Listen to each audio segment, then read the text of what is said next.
So you decided you wanted to get into the vending machine business, and you've actually kind of done a couple of things to set yourself up for success. You've gotten your business entity, you've gotten your EIN, you went and got your business checking account, you went and you opened up a couple warehouse accounts. But exactly what do you do now? What's the next step? Keep watching this video and I'll let you know.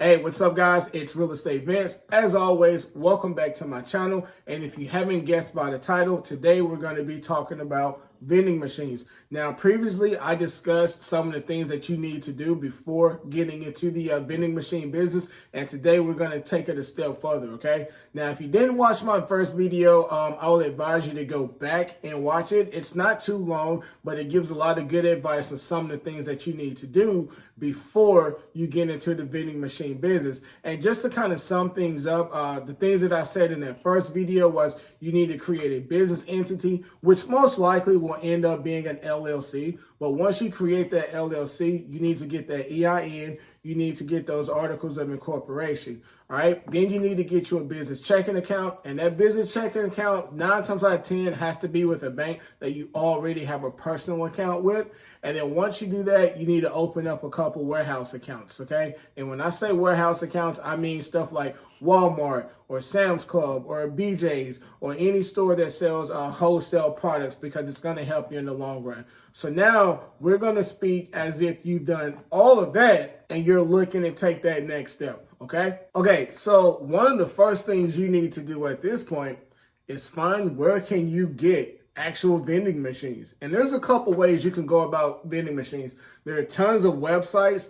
You literally just can go on Google, find a vending machine website, order it, and just have it delivered to wherever you wanted to get delivered to.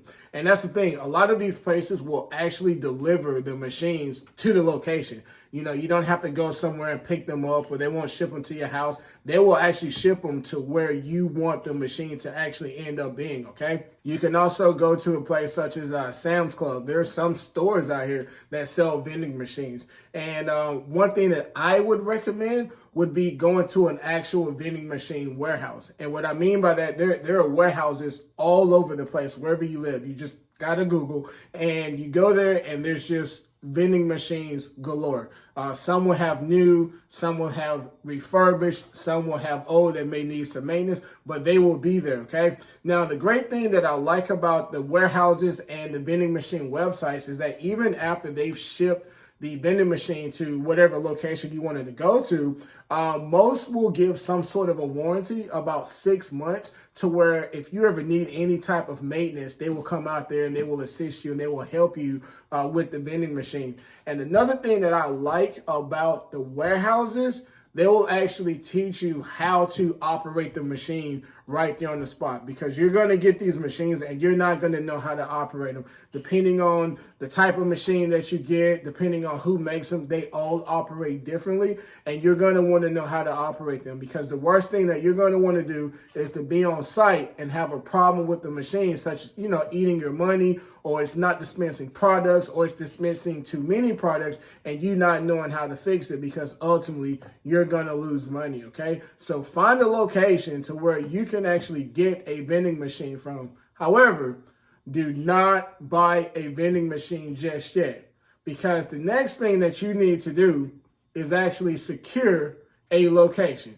And the reason why you don't want to get a vending machine before you secure a location is because you might go out and you might buy a 6 feet, 4 feet wide combo machine that has drinks as well as snacks. But then you go out there and you get your first location and they may want something that's only maybe 4 feet tall, and they might want drinks only.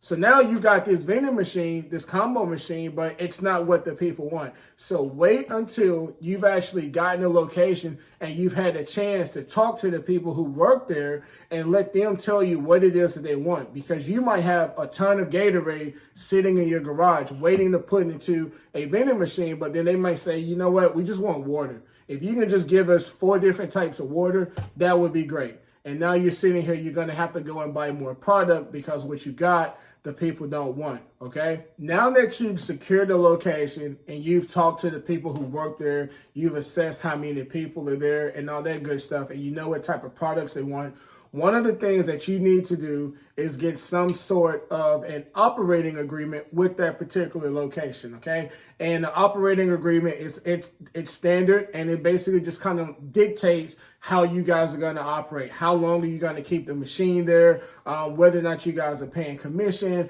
you know, who does what, you know, any type of maintenance. And it's mostly going to be you will provide everything. You're gonna maintain the machine. You promise to keep it stocked, and you promise to have all the drinks and all that good stuff in there. And yeah, it'll save you from a lot of potential stress. If you decide to take the machine away from the business, the way that we operate, we give them a 30-day notice, and vice versa. If they want us to move our machine off their premises, they have to give us at least a 30-day notice to give us time to get the machine out of there, okay?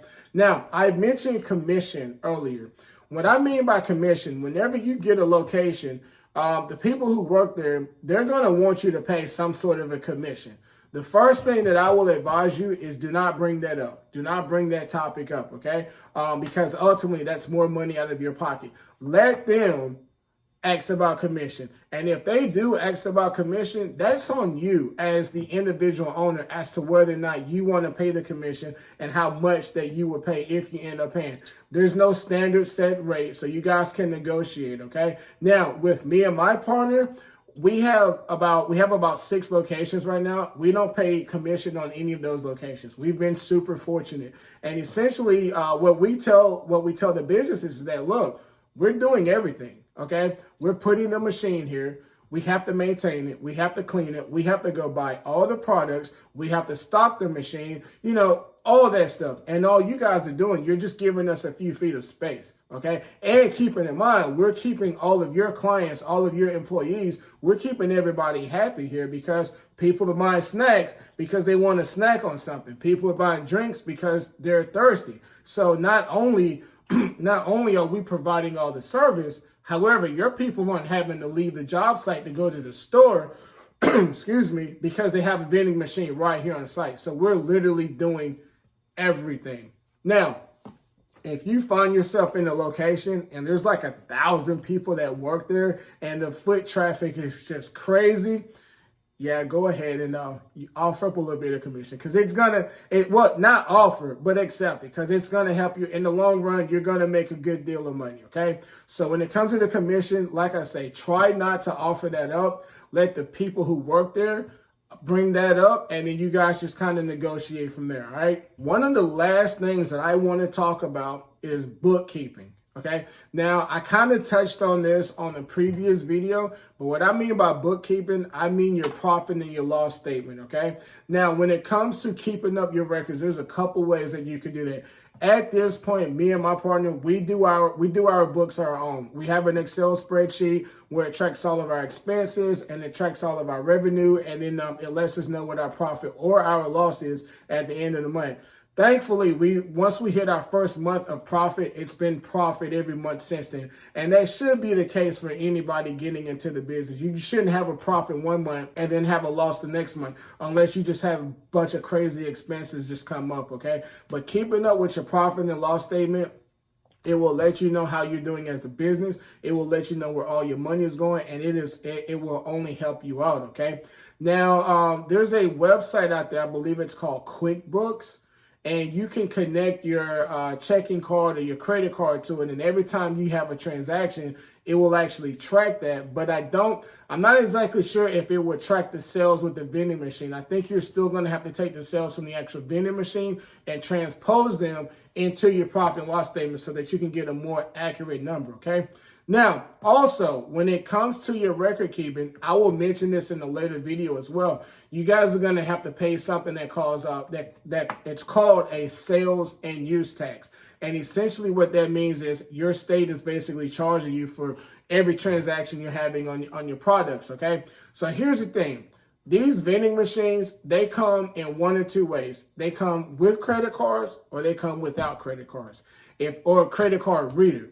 If your vending machine does not have a credit card reader and it takes coin and cash only, just being honest with you, there's no way for nobody to track that. And you essentially have a legitimate side hustle, okay? Like nobody is actually tracking it. Nobody knows what you're doing, okay? And I'm not telling you not to do that. I'm just telling you nobody really knows what you're doing. However, once you add a credit card reader, and credit card readers add about 40% revenue to all of these machines, so it will only help you. But once you add a credit card reader, now all of your business is getting tracked, okay? Because now there's going to be a company, I'll talk about this in another video, but there's going to be a company that's going to be tracking all of your sales. And you can actually go into their website and you will be able to see all of your transactions. You will be able to see which product is selling on this day, which product is selling on that day, how many you sold. And at that point,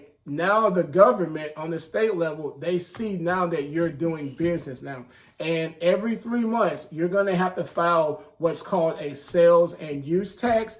And depending on your state, it's just a percentage of all of your revenue. It's not that much, but you know how our government is. They want their money, okay? However, if you have proper record keeping, you will, it won't be too much for you to do that, okay? It'll take about 5 or 10 minutes, okay? So your record keeping has to be legit. It has to be solid. And then also, again, just in case you get audited, you want to be able to show what you've brought in, all right? One more thing that you're going to want to do once you get into the vending machine business, you're going to want to find some sort of a mechanic, okay? Now, depending on how savvy you are when it comes to mechanical issues, you may not need a mechanic whenever there's an issue when it comes with your vending machines. However, there are specialists out there who treat these vending machines whenever something goes wrong. Depending on where you buy your vending machine from, they might have a referral. They might have someone that they can send to you, but looking to get a mechanic for